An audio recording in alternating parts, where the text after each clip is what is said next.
Il Veneto è le sue ville, un modello unico. Sono 4.000 in tutta la regione e Villa Contarini di Piazzola sul Brenta, nel Padovano, diventerà la vetrina della civiltà delle ville venete per i visitatori di Expo 2015.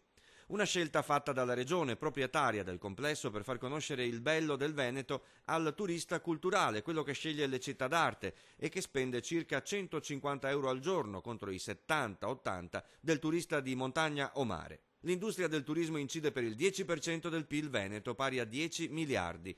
L'obiettivo in 20 anni è di raddoppiare queste cifre. Il Veneto non sarà durante l'Expo solo Venezia, la cui immagine è stata offuscata dalle note vicende giudiziarie.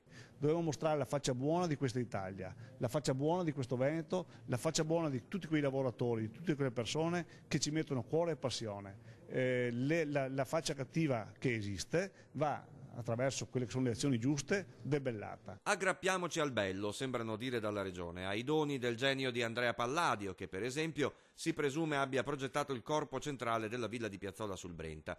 Qui si incontreranno le delegazioni che da tutto il mondo arriveranno da Milano per conoscere l'economia, il cibo del Veneto, la sua storia. I nostri giovani devono vedere futuro e il futuro è: vendiamo bene il nostro prodotto, perché a parlarci male, a parlarci addosso negativamente non facciamo l'interesse di nessuno. Arte, cibo e spettacolo, questi i punti di forza di Expo 2015 in Veneto, con la riproposizione del teatro del Settecento e una mostra tecnologica sulle ville storiche del territorio.